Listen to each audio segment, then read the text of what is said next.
Un saludo cordial desde el Dicasterio para la Promoción de la Unidad de los Cristianos, que es el departamento de la Curia Romana que se ocupa de las relaciones con los otros cristianos. Mi nombre es Juan Usma Gómez y hoy vamos a hablar acerca de las motivaciones ecuménicas. Y he querido poner el título a esta lección, La subida a la montaña de la unidad. Porque si quisiéramos hacer una comparación, podríamos decir que hacer ecumenismo es como escalar una montaña, una alta montaña, la montaña de la unidad. Es un desafío común que requiere determinación, convicción y constancia. No es una empresa de titanes, sino que es una empresa de creyentes. Por tanto, requiere esfuerzo, dedicación y sacrificio. Se trata de una aventura de fe. Es una experiencia personal que exige conversión interior, eclesial que llama a la reforma y a la purificación, teológica porque estamos instaurando un diálogo de la verdad, social porque la caridad no puede eximirse en el diálogo ecuménico, y espiritual, el alma del movimiento. No es posible escalar la montaña de la unidad en solitario. No estamos subiendo solos. Otros nos han precedido en la empresa. Muchos cristianos han escuchado la oración de Cristo antes de su pasión, que todos sean uno para que el mundo crea, como dice San Juan en el capítulo 17, y han emprendido la escalada antes que nosotros, y los encontraremos en el camino. Algunos lo recorrerán con nosotros, otros después de nosotros. Y solamente cuando todos lleguemos a la cumbre, podremos decir que hemos alcanzado la meta. Para escalar una montaña, como escribe San Pablo a los Gálatas, hay que caminar según el Espíritu. Porque la iglesia es como una caravana de hermanos. Y esta imagen que nos viene de San Ireneo de Lyon nos puede servir para entender de lo que se trata. La unidad es dinámica y no se realiza en la quietud, sino en el movimiento. Se hace sobre la marcha, en la disposición a acoger lo que nos viene de Dios y reconocer lo que no es de Dios.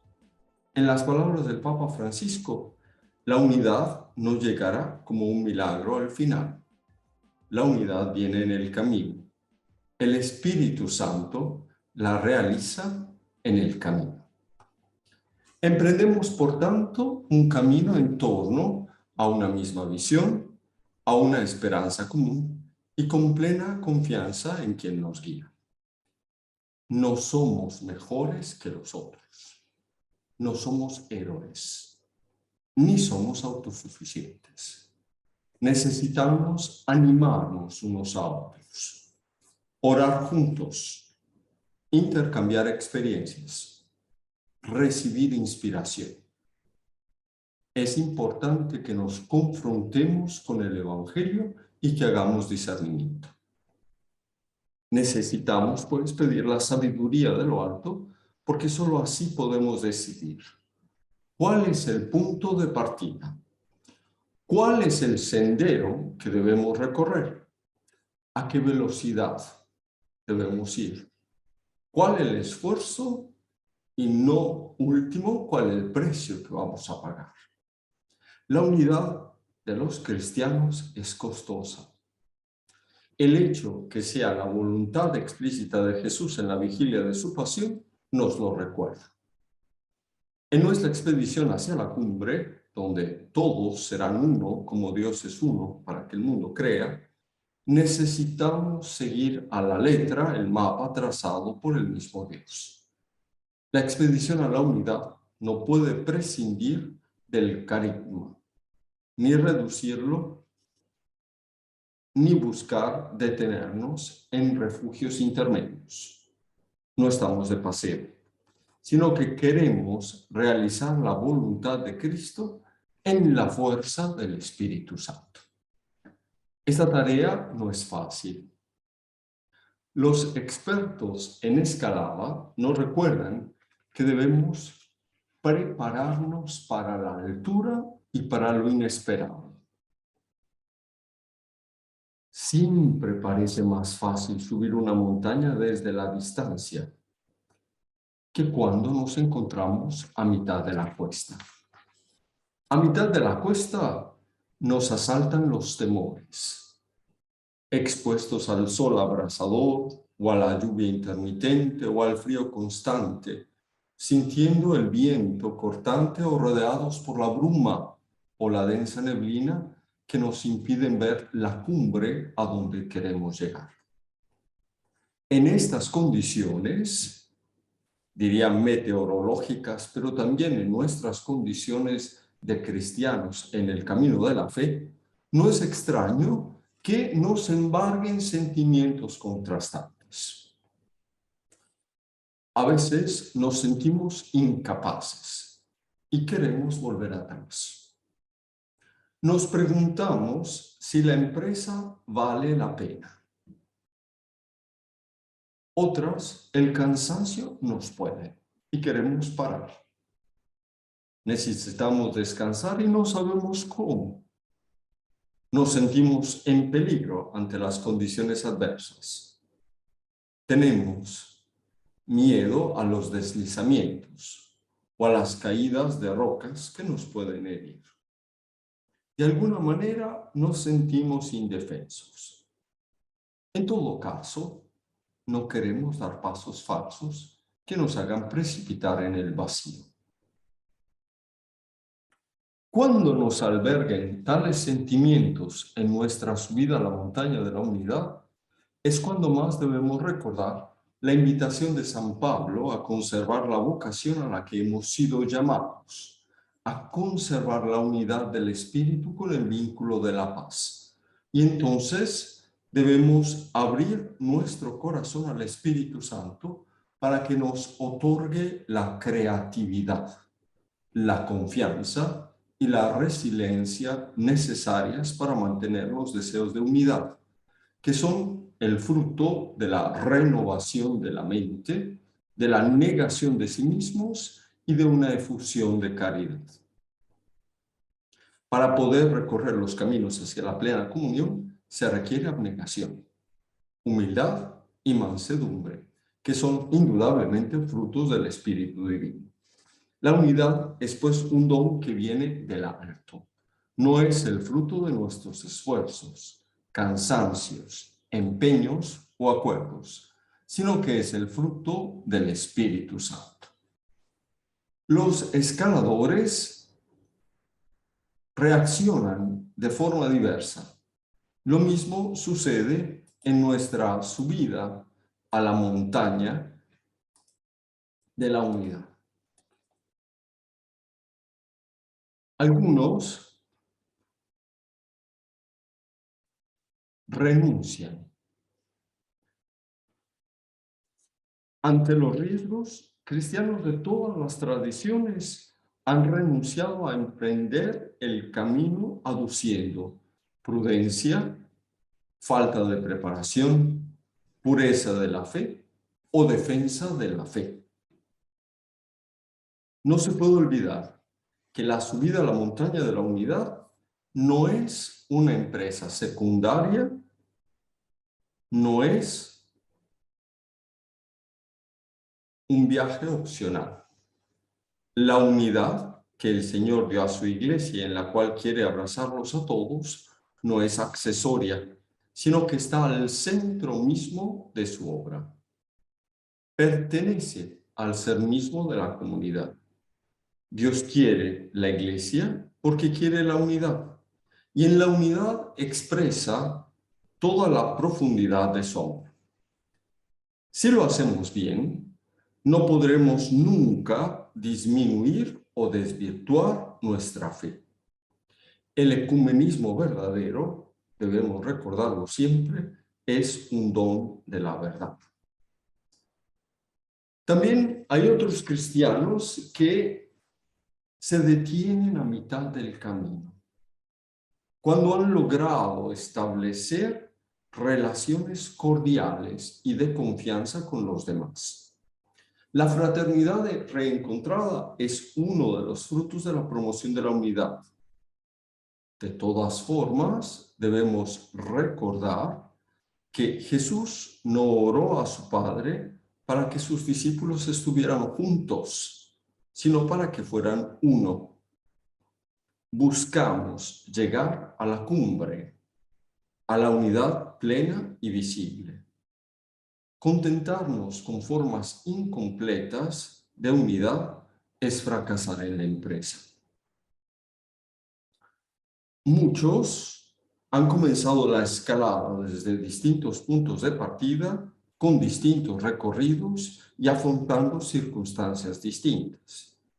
En la escalada seguramente nos cruzaremos con algunos de ellos, pero es importante reconocer que es el mismo Espíritu el que nos guía. Es el mismo Señor el que nos espera. Y mientras más cerca estemos del Señor, más cerca estaremos unos de otros. Saber que hemos empezado un viaje hacia la tierra prometida de la unidad debe ser motivo de gran alegría. Algunos ceden a la tentación de volver atrás. Es posible, es bien posible que la subida a la montaña de la unidad sea abrupta.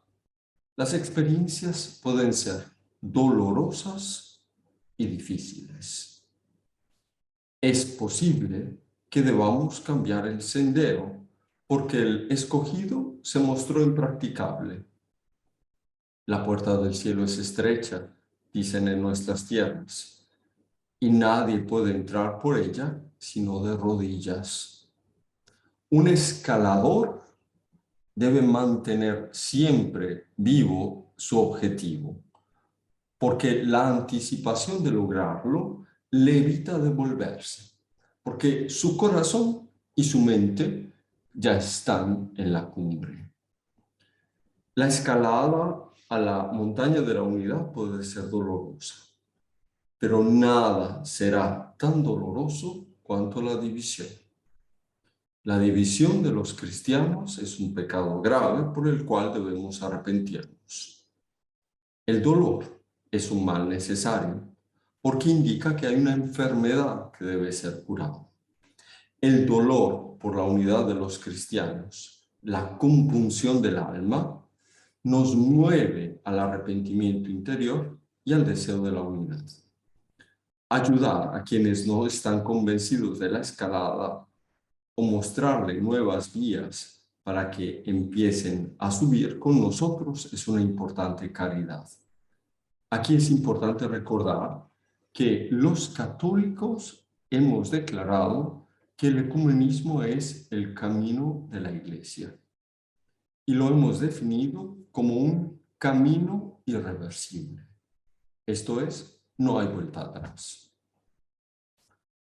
Tenemos también un grupo de personas que consideran que la unidad en general y las relaciones entre católicos y pentecostales en particular sean una misión imposible. Algunos sostienen que somos tan distintos y tan distantes que no nos podemos juntar.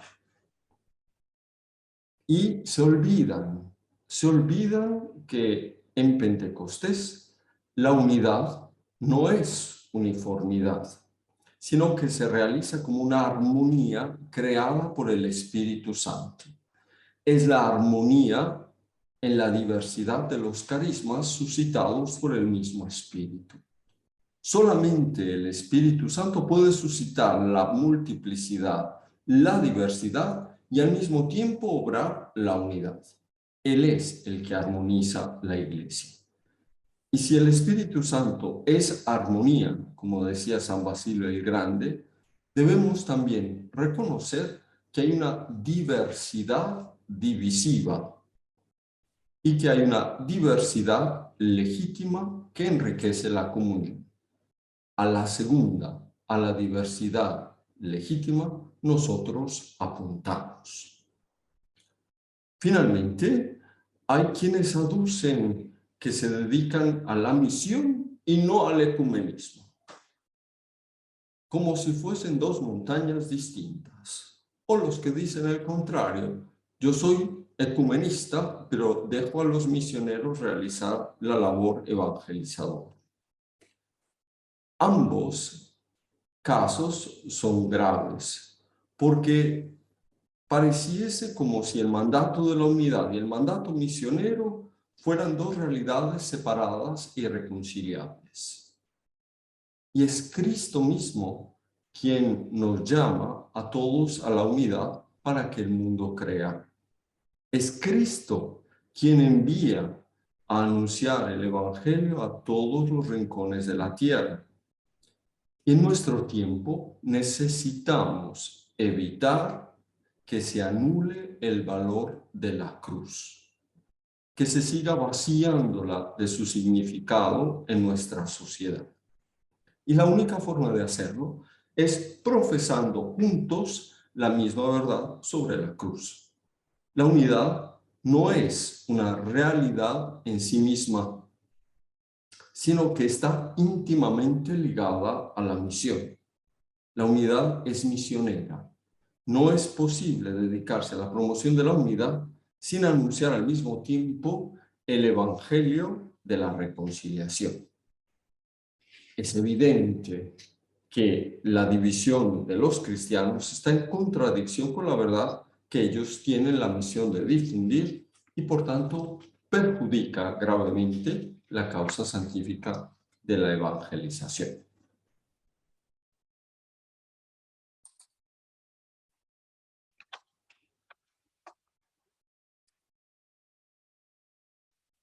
Hablemos de las motivaciones. Las motivaciones para emprender la subida a la montaña de la unidad. Y son motivaciones idénticas para todos los cristianos de todas las tradiciones. Recordamos, antes de morir en la cruz, Jesús en oración reza a su Padre del cielo. Las palabras de la oración nos las transmite el evangelista Juan en el capítulo 17. Padre, ha llegado la hora, no ruego por esto, sino también por aquellos que por medio de su palabra creerán en mí, para que todos sean uno en nosotros, para que el mundo crea que tú me has enviado. Esta oración, que es la motivación última de nuestro trabajo ecuménico, indica cuáles son las razones por las cuales nosotros emprendemos la escalada. Y las razones nos las da Juan Pablo II explicando el sentido de la oración cuando dice: creer en Cristo significa querer la unidad. Querer la unidad significa querer la Iglesia. Querer la Iglesia significa desear la comunión de la gracia que corresponde al plan del Padre desde toda la eternidad. Este es el sentido de la oración de Cristo, que todos sean uno, en latín ut unum sint. En esta frase del Papa Juan Pablo II podemos encontrar una primera respuesta a la pregunta de ¿por qué un cristiano? ¿Por qué un católico, todo católico, debe comprometerse a la causa de la unidad de los cristianos? Digámoslo en otras palabras. Nos comprometemos y empezamos la subida a la montaña de la unidad porque nosotros tenemos fe. Una fe en la acción salvífica de Cristo, que es nuestro único mediador y salvador. Lo hacemos igualmente por obediencia, no porque nos gusta, sino que lo hacemos por obediencia a la voluntad de Jesús, una voluntad expresada en una oración pronunciada antes de su pasión, en la hora. Igualmente, hacemos el ecumenismo, promovemos la unidad por amor a la Iglesia, que es el cuerpo místico de Cristo, que ha sido instituida y que queremos que vuelva a brillar como la creó su fundador.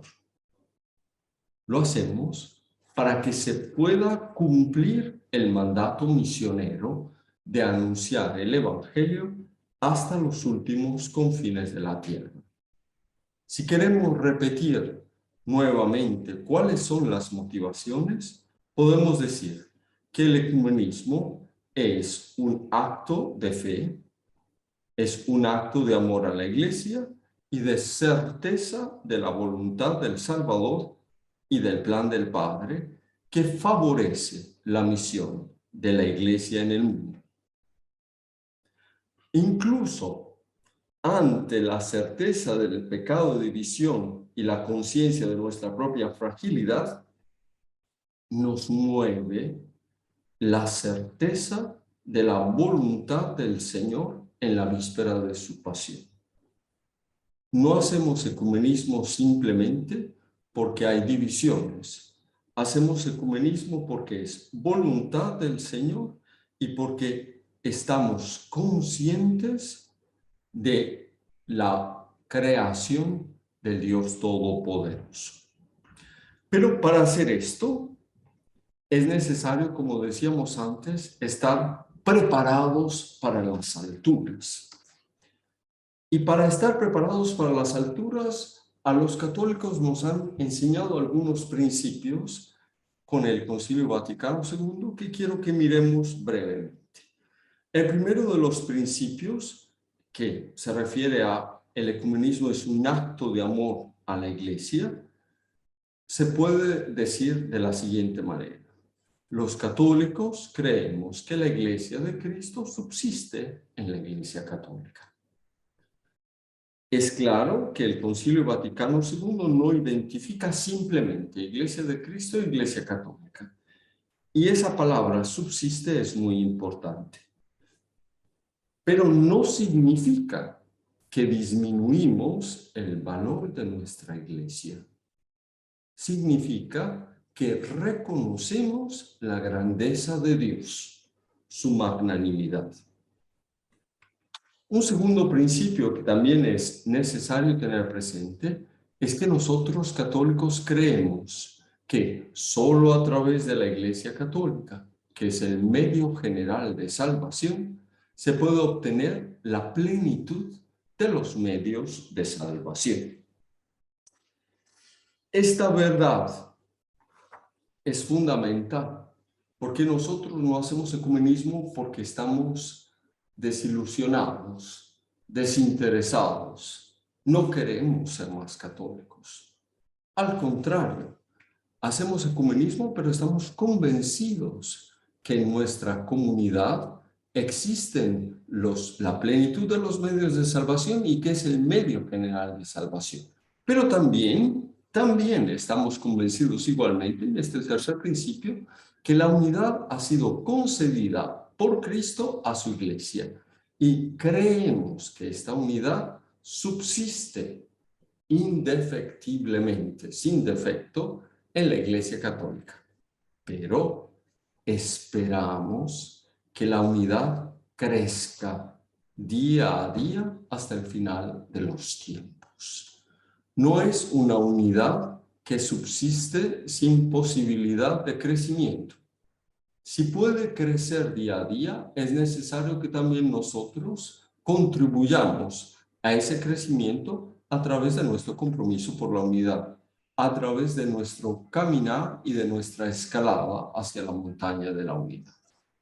Estas tres declaraciones de fe, estos tres principios, son muy importantes, pero son inseparables porque en ellos reconocemos varias cosas. Reconocemos primero la predilección de Dios.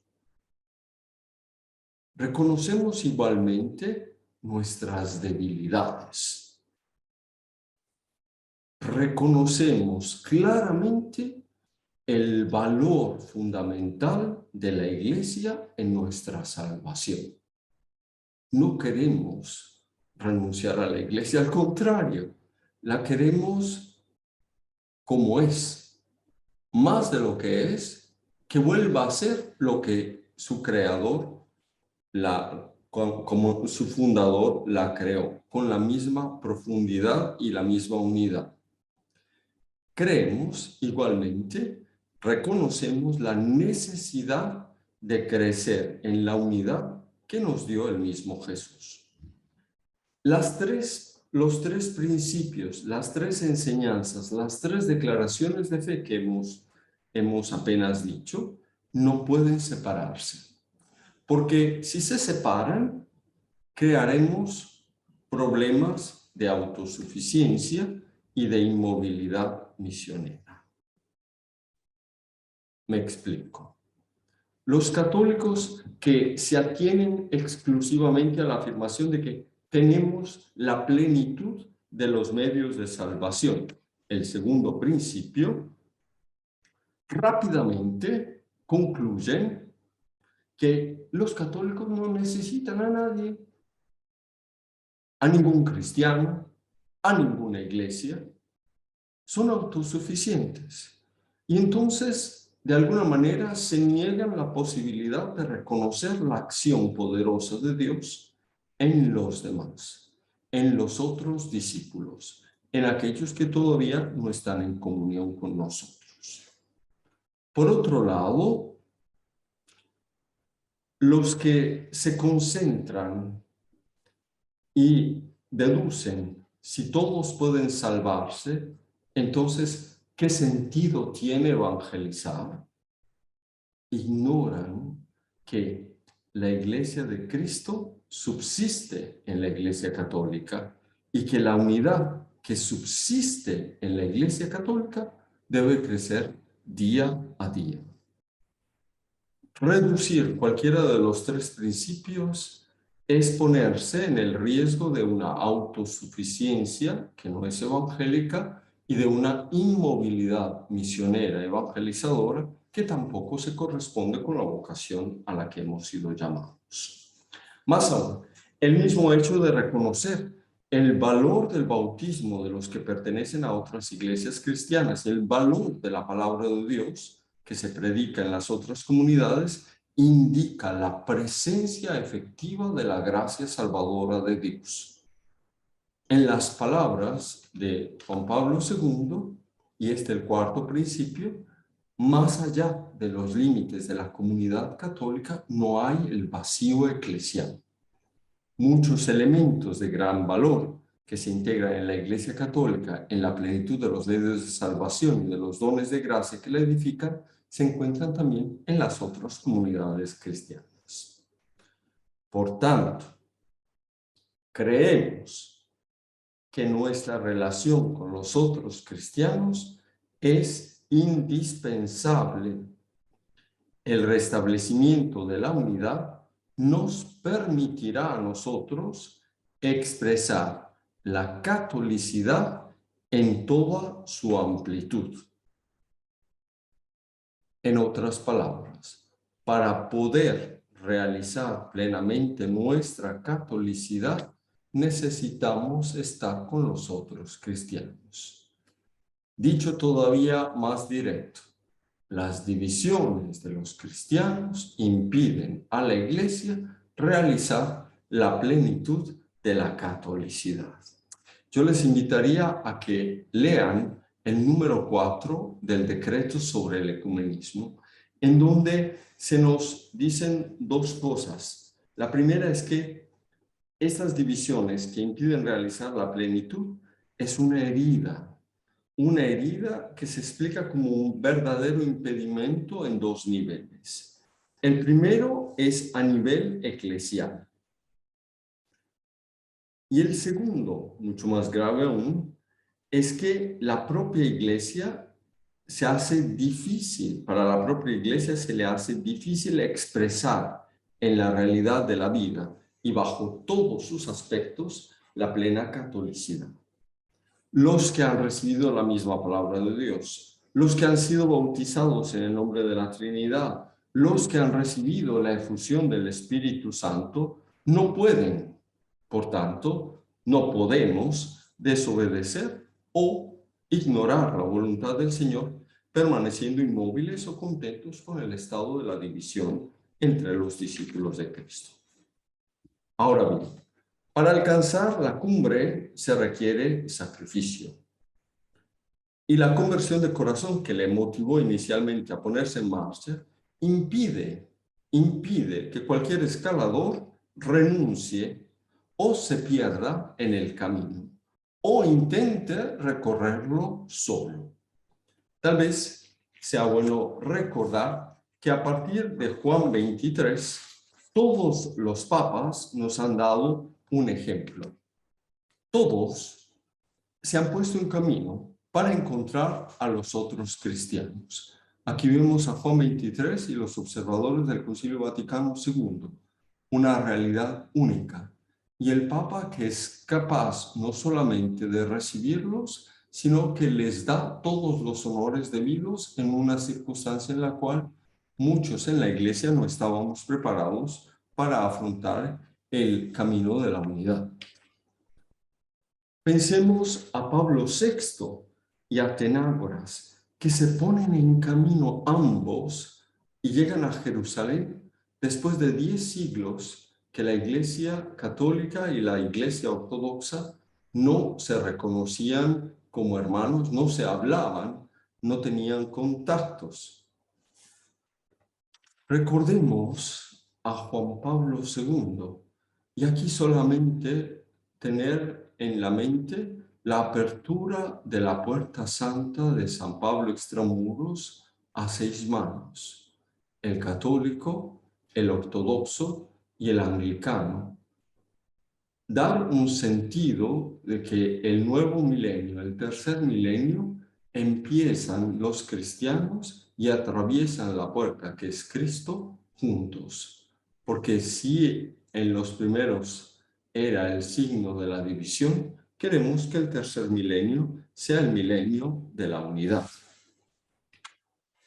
Pensemos a Benedicto XVI y los líderes de todas las comuniones cristianas y religiones que se reúnen en Asís para decirle al mundo que la religión es de verdad un elemento fundamental de la comunidad mundial y que debe ser un instrumento pacificador y constructor de nueva humanidad. Recordemos al Papa Francisco, el Papa que visita por primera vez a una comunidad valdense y a una comunidad evangélica pentecostal y que no se cansa de recibir en su casa, está la imagen, a miembros de estas comunidades evangélicas y pentecostales, que no se cansa de repetir que debemos orar juntos, caminar juntos, trabajar juntos. Todos sin excepción. Juan 23, Juan Pablo II, Pablo VI, el mismo Juan Pablo I que alcanzó a recibir y a acompañar y acudir a uno de los delegados ortodoxos que murió casi en sus brazos en el día de la inauguración de su ministerio, el Papa Benedicto o el Papa Francisco, en cualquiera de sus formas, en distintos estilos, movidos por la misma convicción de fe, nos dan ejemplo de movernos. Debemos emprender el camino. Debemos hacer parte de los escaladores de la montaña de la unidad. Ellos, ninguno de ellos, se quedaron sentados en sus puestos de honor, como dice la parábola de San Lucas en el capítulo 14. Pero fueron a encontrar a sus hermanos y los encontraron de verdad.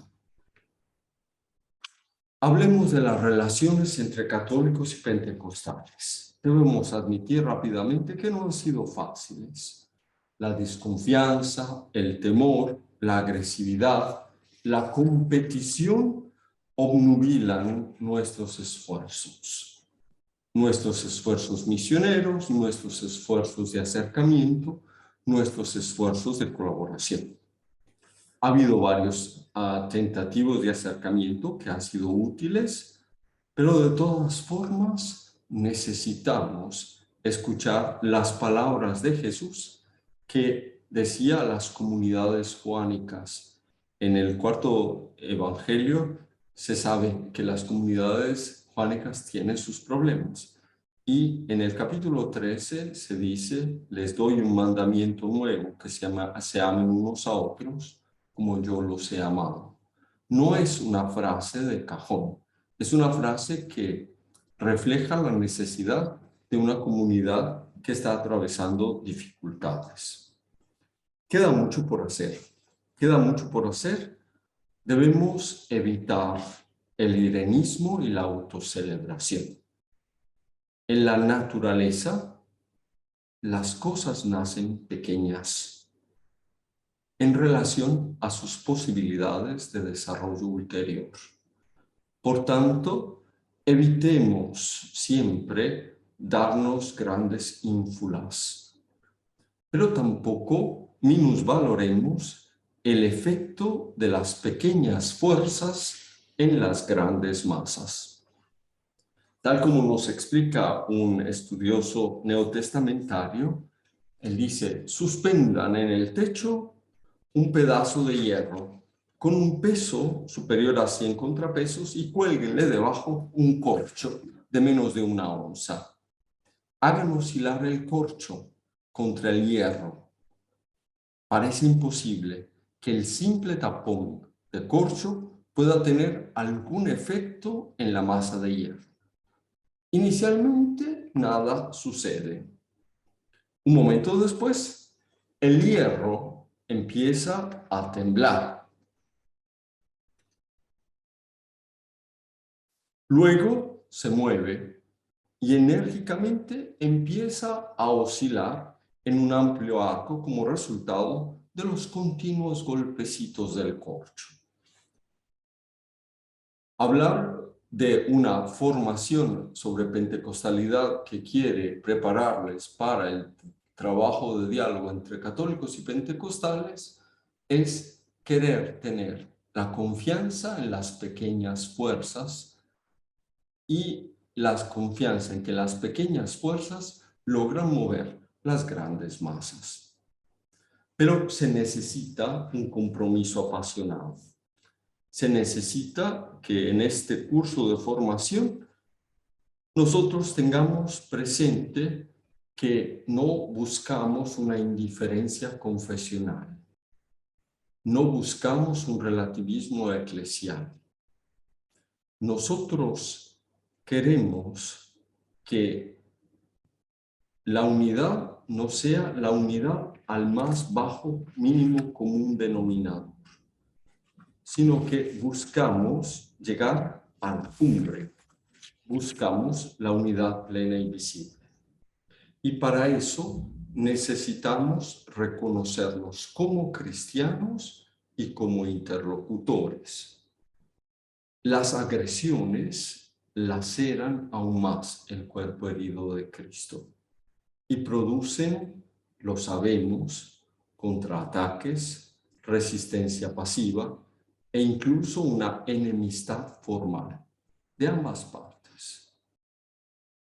Es necesario que busquemos cambiar las formas y las lógicas para realizar y escribir una nueva historia, estableciendo nuevas relaciones dictadas por el Evangelio.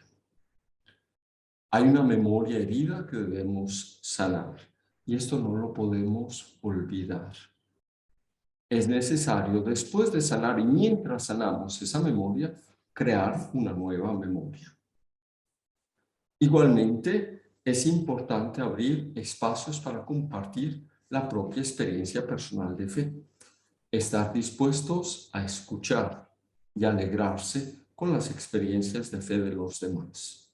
La narración de las gracias de Dios es un método útil. Es reconocer la historia de Dios con nosotros y en nosotros. No se olviden de ese método cuando empiecen las relaciones o cuando continúen sus relaciones con nuestros hermanos evangélicos o pentecostales.